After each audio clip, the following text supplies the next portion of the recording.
आइए जानते हैं बिहार की 50 से भी ज्यादा बड़ी खबरें सिर्फ 15 मिनट में। आज के इस वीडियो में हम आपको बताएंगे सरकार के अहम फैसलों की बड़ी जानकारी, इसलिए वीडियो को पूरा जरूर देखें। और हाँ, आप हमें ये वीडियो बिहार के किस जिले या गांव से देख रहे हैं, कमेंट में जरूर लिखें। बिहार में 31 मार्च तक बनेंगे 1 करोड़ नए राशन कार्ड। गरीबों की जमीन होगी कब्जा मुक्त। सीएम सम्राट का बड़ा ऐलान। मुख्यमंत्री सम्राट चौधरी ने रविवार को पटना के श्री कृष्ण मेमोरियल हॉल में आयोजित एक भव्य समारोह में राज्य के गरीबों और श्रमिकों के लिए कई बड़े फैसलों का ऐलान किया।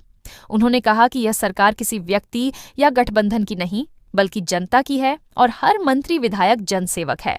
मुख्यमंत्री ने घोषणा की कि 31 मार्च 2027 तक 1 करोड़ बीपीएल परिवारों को नए राशन कार्ड उपलब्ध कराए जाएंगे।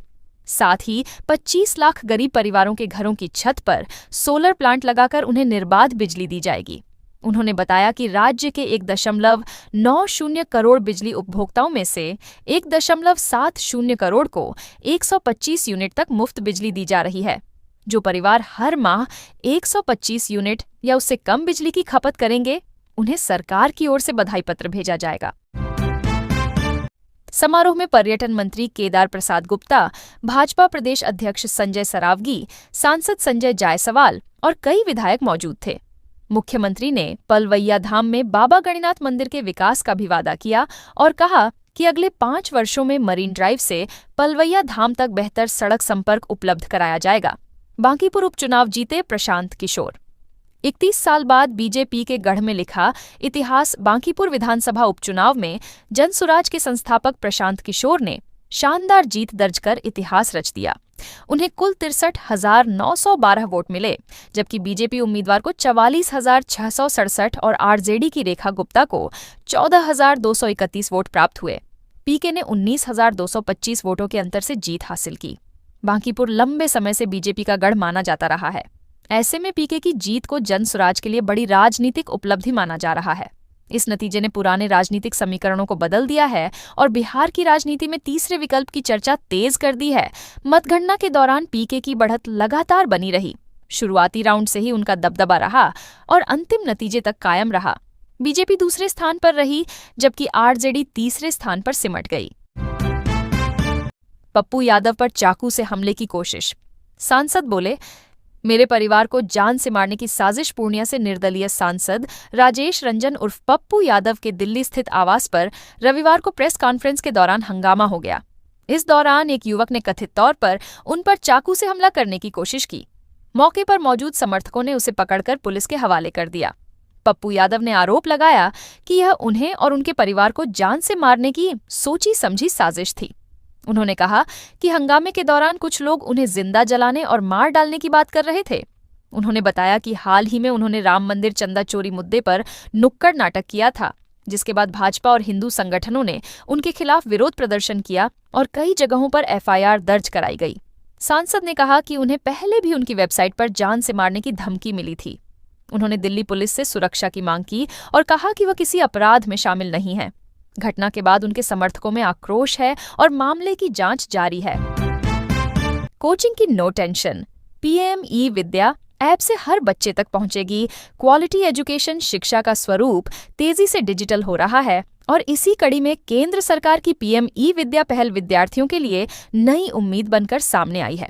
यह केवल एक मोबाइल ऐप नहीं, बल्कि ऐसा डिजिटल मंच है जहां बच्चे बिना किसी शुल्क के घर बैठे गुणवत्तापूर्ण पढ़ाई कर सकते हैं। पटना स्थित राज्य शैक्षिक अनुसंधान एवं प्रशिक्षण परिषद SCERT में 27 से 31 जुलाई तक आयोजित 5 दिवसीय कार्यशाला में इस व्यवस्था को प्रभावी बनाने पर जोर दिया गया। इसमें बिहार के विभिन्न जिलों से 56 शिक्षकों ने भाग लिया। प्रशिक्षण में बताया गया कि ऐप पर विषयवार वीडियो, पाठ और अभ्यास सामग्री उपलब्ध है। ग्रामीण और आर्थिक रूप से कमजोर परिवारों के बच्चों के लिए यह ऐप बेहद उपयोगी साबित होगा। शिक्षकों को आधुनिक डिजिटल कंटेंट निर्माण की प्रक्रिया भी सिखाई गई। वीडियो तैयार कर उसका तकनीकी और शैक्षणिक मूल्यांकन कराया गया। भाषा की सरलता, प्रस्तुतिकरण, ध्वनि, प्रकाश व्यवस्था और बच्चों की समझ के अनुरूप सामग्री पर विशेष ध्यान दिया गया। मुजफ्फरपुर में कांवड़ियों के बीच पहुंचा घड़ियाल। बेनीबाद घाट पर अफरा तफरी सावन की सोमवारी पर बाबा गरीबनाथ के जलाभिषेक के लिए बागमती नदी के बेनीबाद घाट पर पहुंचे कांवड़ियों के बीच उस समय अफरा तफरी मच गई जब नदी से निकलकर एक विशालकाय घड़ियाल श्रद्धालुओं के बेहद करीब पहुंच गया। अचानक घड़ियाल को देखकर श्रद्धालुओं में भगदड़ जैसी स्थिति बन गई। हालांकि बेनीबाद ओपी पुलिस की तत्परता से बड़ा हादसा टल गया। पुलिस ने तुरंत श्रद्धालुओं को सुरक्षित दूरी पर हटाया और घाट खाली कराया। वन विभाग की टीम को सूचना दी गई और घाट की घेराबंदी कर दी गई। स्थानीय लोगों का कहना है कि मानसून के दौरान नदी का जल स्तर बढ़ने और तेज बहाव के कारण घड़ियाल एवं मगरमच्छ जैसे जीव कई बार घाटों और रिहायशी इलाकों तक पहुंच जाते हैं। प्रशासन ने श्रद्धालुओं से अपील की है कि वे केवल चिन्हित सुरक्षित घाटों से ही जल भरें और किसी भी वन्यजीव के दिखाई देने पर तुरंत पुलिस या वन विभाग को सूचना दें। क्या बिहार की इस मां की पुकार चीन तक पहुंचेगी? बेटा जेल में, मां का ऑपरेशन रुका। मुजफ्फरपुर के खबड़ा निवासी यशराज के चीन में फंसने से परिवार पर दुखों का पहाड़ टूट पड़ा है। मां सीमा सिंह दिल की मरीज हैं और डॉक्टरों ने सर्जरी की सलाह दी है, लेकिन बेटे के शंघाई स्थित जियांगशू डिटेंशन सेंटर में बंद होने के कारण उन्होंने ऑपरेशन कराने से इनकार कर दिया है। उनका कहना है कि जब तक बेटे को गले से नहीं लगाएंगी तब तक ऑपरेशन नहीं कराएंगी। यश अमेरिकी शिपिंग कंपनी में काम करता है और जनवरी से जहाज शंघाई बंदरगाह पर था। 28 फरवरी को रेस्तरां में विवाद के बाद उसे पुलिस ने हिरासत में लिया और 13 मार्च को मामला दर्ज कर डिटेंशन सेंटर भेज दिया। मां का आरोप है कि विवाद में पाकिस्तान और बांग्लादेश के साथी भी शामिल थे, लेकिन केस सिर्फ यश पर बना। सीमा सिंह ने मुंबई स्थित चीनी काउंसलेट में शिकायत दर्ज कराई थी। अधिकारियों ने डिटेंशन सेंटर में यश से मुलाकात भी की। अब वह डीएम और एसएसपी से मिलकर बेटे की रिहाई के लिए गुहार लगाएंगी। उन्होंने बरूराज विधायक अरुण कुमार सिंह से भी मदद मांगी है। विधायक ने विदेश मंत्रालय के स्तर पर बात करने का आश्वासन दिया है। परिवार को उम्मीद है कि सरकार की पहल से यश जल्द घर लौट सकेगा। सीएम सम्राट चौधरी का पहला रिएक्शन, बांकीपुर रिजल्ट पर बोले, जनता के फैसले का सम्मान। बांकीपुर उपचुनाव में प्रशांत किशोर की जीत के बाद बिहार के मुख्यमंत्री सम्राट चौधरी ने सोशल मीडिया प्लेटफॉर्म एक्स पर पोस्ट कर उन्हें हार्दिक बधाई दी। उन्होंने कहा कि लोकतंत्र के महापर्व में जनता ने जन सुराज को चुना है और इस फैसले का सम्मान किया जाना चाहिए। मुख्यमंत्री की यह प्रतिक्रिया बीजेपी की ओर से आई पहली बड़ी प्रतिक्रिया है। पीके ने कुल 63,946 वोट हासिल किए और बीजेपी उम्मीदवार नीरज कुमार सिन्हा को 19,246 वोटों से हराया। आरजेडी उम्मीदवार रेखा गुप्ता 14,241 वोटों के साथ तीसरे स्थान पर रहीं। इस नतीजे ने बिहार की राजनीति में नए समीकरण खड़े कर दिए हैं और अब सबकी नजर जनसुराज के अगले कदम पर है। पूर्व मंत्री मंजू वर्मा और पति चंद्रशेखर को 7 साल की सजा। अवैध हथियार रखने का मामला। बिहार की राजनीति में चर्चित नाम रही पूर्व समाज कल्याण मंत्री मंजू वर्मा और उनके पति चंद्रशेखर वर्मा को आर्म्स एक्ट मामले में दोषी करार दिया गया है। एडीजे 2 सह एमपी-एमएलए कोर्ट के विशेष न्यायाधीश ब्रजेश कुमार सिंह ने शनिवार को दोनों को 7-7 वर्ष के सश्रम कारावास और 90-90 हजार रुपये जुर्माने की सजा सुनाई। यह मामला 2018 के मुजफ्फरपुर बालिका गृह कांड की जांच के दौरान सामने आया था। सीबीआई ने उनके पैतृक आवास पर छापेमारी कर अवैध हथियार बरामद किए थे। मुकदमे की सुनवाई में सीबीआई के डीएसपी उमेश कुमार समेत 7 गवाहों की गवाही हुई। अदालत ने बरामदगी के तथ्यों की पुष्टि के बाद दोनों को दोषी ठहराया। फैसले के समय उनके पुत्र और जदयू विधायक अभिषेक कुमार भी मौजूद थे। आरा में शिक्षा विभाग के कर्मी के बंद घर में बड़ी चोरी। 1 करोड़ की संपत्ति साफ। आरा शहर के नवादा थाना क्षेत्र में मिनिस्ट्रियल क्वार्टर संख्या 8 में शिक्षा विभाग के कर्मी बजरंगी प्रसाद गुप्ता के बंद घर में चोरी की बड़ी वारदात हुई। चोर पीछे की खिड़की का ताला तोड़कर अंदर घुसे और नकदी, सोने चांदी के जेवरात, लैपटॉप समेत करीब 1 करोड़ रुपए मूल्य की संपत्ति लेकर फरार हो गए। गुप्ता परिवार 3 दिन पहले पटना गया था। इसी दौरान चोरों ने कमरे में रखे बक्से, अलमारी और गोदरेज तोड़कर 1.80 लाख रुपए नकद और लगभग 80 लाख रुपए के जेवरात समेत अन्य कीमती सामान चोरी कर लिया। रविवार को परिवार लौटने पर सामान बिखरा मिला और चोरी की जानकारी हुई। पुलिस ने प्राथमिकी दर्ज कर जांच शुरू कर दी है। इंस्पेक्टर विपिन बिहारी ने बताया कि घटनास्थल का निरीक्षण कर सुराग जुटाए जा रहे हैं। दरभंगा के बथई में डूबा चचरी पुल। 15 किलोमीटर का चक्कर काटने को मजबूर हजारों ग्रामीण दरभंगा जिले के लगमा पंचायत के बथई गांव में मृत कमला नदी पर बनने वाले 4.90 करोड़ रुपए की लागत वाले आरसीसी पुल का निर्माण अब तक शुरू नहीं हो सका है। निर्धारित समय सीमा 28 फरवरी 2025 तक थी, लेकिन 1.5 साल बीत जाने के बावजूद काम शुरू नहीं हुआ। इस बीच विभाग ने पुराने लोहे के पुल को तोड़ दिया, लेकिन कोई वैकल्पिक मार्ग नहीं बनाया। ग्रामीणों की आवाजाही के लिए बनाई गई चचरी पुल हल्की बारिश में ही नदी के पानी में डूब गई। अब बथई और कटमा पंचायत के लोगों को प्रखंड मुख्यालय, स्वास्थ्य केंद्र और पुलिस चौकी जाने के लिए 12 से 15 किलोमीटर अतिरिक्त दूरी तय करनी पड़ रही है। यह मार्ग दरभंगा ग्रामीण और अलीनगर विधानसभा क्षेत्र को जोड़ता है और हजारों लोगों के लिए लाइफलाइन है। बच्चों, महिलाओं और बुजुर्गों के लिए आवागमन बेहद जोखिम भरा हो गया है। ग्रामीणों का सवाल है कि जब पुल निर्माण की समय सीमा समाप्त हुए 1.5 वर्ष बीत चुका है, तो देरी की जिम्मेदारी किसकी है? कटिहार में बकरी के बच्चे को बचाने शौचालय की टंकी में उतरे 2 युवक अचेत जेसीबी से तोड़कर निकाले गए बाहर। कटिहार जिले के खरसौता पंचायत के कंदोल गांव में रविवार को एक दर्दनाक घटना हुई। गांव के वार्ड 10 में बकरी का बच्चा शौचालय की टंकी में गिर गया। उसे बचाने के लिए दयानंद मंडल 35 टंकी में उतरे, लेकिन जहरीली गैस की चपेट में आकर बेहोश हो गए। उन्हें बचाने के लिए मोती मंडल 28 भी उतरे और वे भी अचेत हो गए।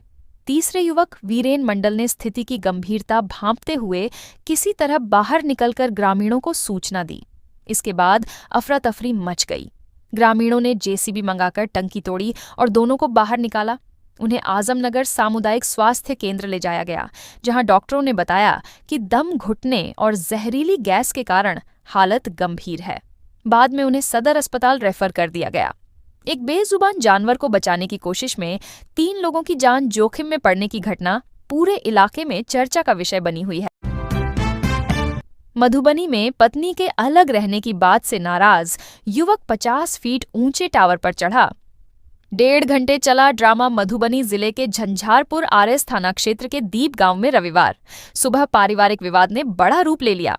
युवक मोहम्मद सज्जाद अपनी पत्नी के मायके चले जाने से नाराज होकर करीब 50 फीट ऊंचे मोबाइल टावर पर चढ़ गया। वह ऊपर से जोर जोर से चिल्लाने लगा कि पत्नी उसके साथ रहे। गांव में भीड़ जुट गई और लोग उसे शांत कराने की कोशिश करने लगे, लेकिन वह और ऊपर चढ़ता गया, जिससे चिंता बढ़ गई।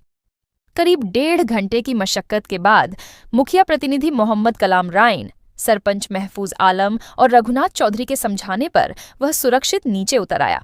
पुलिस ने घटना को स्टेशन डायरी में दर्ज कर लिया है। फिलहाल किसी पक्ष की ओर से लिखित शिकायत नहीं दी गई है। ग्रामीणों का कहना है कि मामूली विवाद ने युवक को मानसिक रूप से व्यथित कर दिया था। मुंगेर से दिल्ली तक आतंकी साजिश का पर्दाफाश।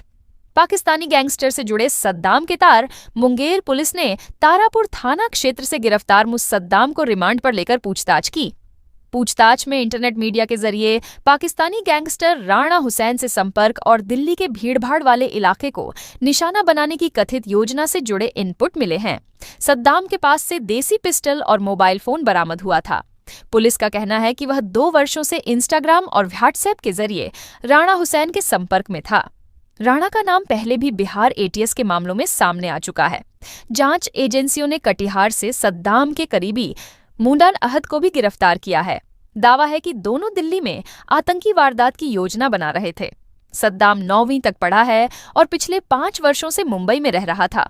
उसका मोबाइल फोरेंसिक जांच के लिए भेजा गया है। नालंदा में बेखौफ बदमाशों का तांडव।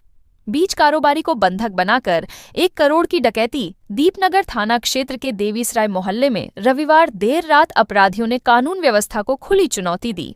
करीब 10 से 12 नकाबपोश हथियारबंद बदमाश छत के रास्ते प्रतिष्ठित बीज कारोबारी राजीव रंजन कुमार के घर में घुसे। उन्होंने पूरे परिवार को हथियार के बल पर बंधक बना लिया और लगभग 1 करोड़ रुपए की नकदी, सोने चांदी व डायमंड के आभूषण लूटकर फरार हो गए। बदमाश करीब 1 घंटे तक घर में तांडव मचाते रहे। घनी आबादी वाले इलाके में इतनी बड़ी वारदात होने के बावजूद किसी को भनक तक नहीं लगी। घटना ने पुलिस की रात्रि गश्ती और सुरक्षा व्यवस्था पर गंभीर सवाल खड़े कर दिए हैं। ओम पप्पू यादव ने भगवा विवाद पर किया पलटवार। कहा, सनातन की रक्षा के लिए बलिदान को तैयार पूर्णिया के निर्दलीय सांसद राजेश रंजन उर्फ पप्पू यादव हाल ही में संसद परिसर में राम मंदिर दान गबन मुद्दे पर किए गए प्रदर्शन के बाद विवादों में हैं। रविवार को उन्होंने अयोध्या राम मंदिर में दान के गबन का मुद्दा उठाते हुए कहा कि उन्हें जिंदा जलाने की धमकी दी जा रही है। दिल्ली आवास पर उन पर हमले की कोशिश के बाद उन्होंने कहा कि उन्हें जानबूझकर निशाना बनाया जा रहा है। उन्होंने दावा किया कि उनका उद्देश्य सनातन धर्म की रक्षा करना है और इसके लिए वे कोई भी बलिदान देने को तैयार हैं। उन्होंने प्रयागराज माघ मेले में शंकराचार्य स्वामी अभिमुक्तेश्वरानंद सरस्वती के साथ हुए कथित दुर्व्यवहार का भी जिक्र किया और कहा कि संतों की आवाज उठाना उनकी संस्कृति का हिस्सा है। पप्पू यादव ने राम मंदिर से गायब हुए 200 किलो चांदी और 3,300 करोड़ रुपए की निष्पक्ष जांच की मांग की। सिवान में छात्राओं की सुरक्षा के लिए हर थाने में बनेगी पुलिस। दीदी टीम महिलाओं और छात्राओं की सुरक्षा को मजबूत करने के लिए सिवान पुलिस ने नई पहल की है। शहर में संचालित पुलिस दीदी टीम की सफलता के बाद अब जिले के सभी थानों में ऐसी टीम गठित की जाएगी। प्रत्येक थाने में एक दारोगा और 2 महिला सिपाहियों की प्रतिनियुक्ति होगी। ये टीमें स्कूलों, कॉलेजों, कोचिंग संस्थानों और सार्वजनिक स्थलों पर नियमित गश्त करेंगी। खासकर शिक्षण संस्थानों के खुलने और बंद होने के समय छात्राओं की सुरक्षा सुनिश्चित की जाएगी। एसपी पूरन कुमार झा ने बताया कि इस व्यवस्था से महिलाओं और छात्राओं में सुरक्षा की भावना मजबूत होगी। अभिभावकों का विश्वास बढ़ेगा और छात्राएं बिना भय के शिक्षा ग्रहण कर सकेंगी। पुलिस दीदी टीम समय समय पर जागरूकता कार्यक्रम भी आयोजित करेगी, जिसमें छात्राओं को उनके अधिकारों, साइबर अपराध और हेल्पलाइन की जानकारी दी जाएगी। शिकायत मिलने पर त्वरित कार्रवाई सुनिश्चित की जाएगी। सुपौल में युवक ने कंधे पर लादकर थाने पहुंचाया जिंदा मगरमच्छ। पुलिस भी देखकर रह गई। दंग सुपौल जिले के भीमनगर थाना क्षेत्र के लालपुर गांव में रविवार को उस समय हड़कंप मच गया जब धान के खेत में एक विशालकाय मगरमच्छ दिखाई दिया। खेत में काम कर रहे किसानों ने जैसे ही इस खतरनाक जीव को देखा, अफरा तफरी मच गई और देखते ही देखते ग्रामीणों की भारी भीड़ जुट गई। वन विभाग को सूचना दी गई, लेकिन टीम के पहुंचने में देरी हुई। इस बीच स्थानीय युवकों ने साहस दिखाते हुए मगरमच्छ के मुंह को रस्सी से बांधा और उसे कंधे पर उठाकर सीधे थाने ले पहुंचे। यह नजारा देखकर पुलिस भी हैरान रह गई। थाने में लाए जाने के बाद वन विभाग की टीम ने मगरमच्छ को अपने संरक्षण में लिया, चिकित्सीय जांच कराई और बाद में उसे सुरक्षित कोसी नदी में छोड़ दिया। फॉरेस्टर रवि रंजन ने बताया कि यह मगरमच्छ 5 फीट से अधिक लंबा था और पूरी तरह स्वस्थ था। मानसून के दौरान जलस्तर बढ़ने से ऐसे जीव अक्सर खेतों और रिहायशी इलाकों तक पहुंच जाते हैं।